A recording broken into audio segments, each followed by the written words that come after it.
Այս տարվա առաջին և երկրորդ եռամսյակների համար շրջանառության հարկի դաշտում գործող առք ու վաճառք իրականացնող տնտեսվարողներն աջակցություն կստանան։ Ծրագրի նպատակը շրջանառության հարկի համակարգի վերանայման անցումային փուլում տնտեսվարողներին աջակցելն է։ Շրջանառության հարկի դրույքաչափը 5%-ից դարձել է 10%, բայց միևնույն ժամանակ պետք է հիշել, որ ծախսերի մասով նվազեցումների չափը ևս փոխվել է, 4%-ից դարձել է 9.5%։ Եվ քանի որ 2024 թվականին կատարված ձեռքբերումների մասով շրջանառության հարկից նվազեցումն արդեն կատարվել է 4%-ի չափով, այդ ապրանքները 2025 թվականին իրացնելիս կառավարության սահմանած 6 ամսյա անցումային փուլում տնտեսվարողները կկարողանան աջակցություն ստանալ։ Տնտեսվարողը կարող է ստանալ աջակցություն վճարված շրջանառության հարկի գումարի և առևտրական գործունեության մասով եկամուտների 5%-ի տարբերության չափով։ Բացի այդ, տնտեսվարողը կարող է ստանալ լրացուցիչ աջակցություն վճարված շրջանառության հարկի գումարի և իրացման շրջանառության 1.5%-ի չափով,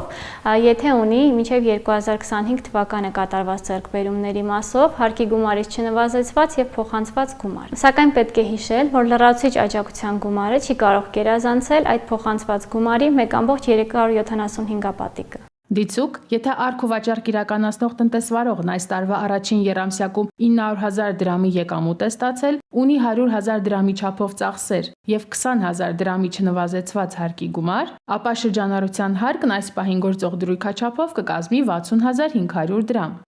Աջակցության գումարը կհաշվարկվի վճարման ենթակա շրջանառության հարկի գումարի և եկամտի 5%-ի տարբերության չափով, կազմելով 15,500 դրամ։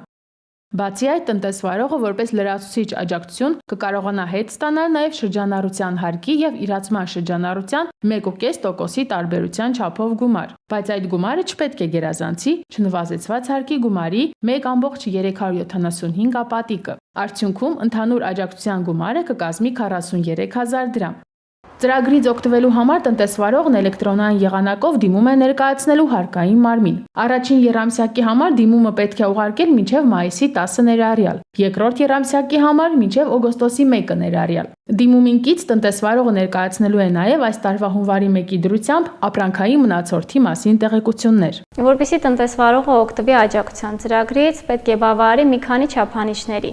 Մասնավորապես 2024 թվականի ընթացքում պետք է իրականացրած լինի առևտրական գործունեություն։ 2024 թվականի դեկտեմբերի 31-ի դրությամբ, ինչպես նաև 2025 թվականի առաջին և երկրորդ եռամսյակների ընթացքում պետք է հանդիսացած լինի շրջանառության հարկ վճարող և վճարած լինի այդ եռամսյակների մասով առաջացած շրջանառության հարկի գծով պարտավորությունները։ Բացի այդ, պարտադիր պայման է նաև, որ տվյալ եռամսյակում շրջանառության հարկի գումարը գերազանցի առևտրային շրջանառության 5%-ը կամ մինչև 2025 թվականի հունվարի 1-ը կատարված ծախսերի մասով ունենա շրջանառության հարկի գումարից չնվազեցված ու փոխանցված գումար։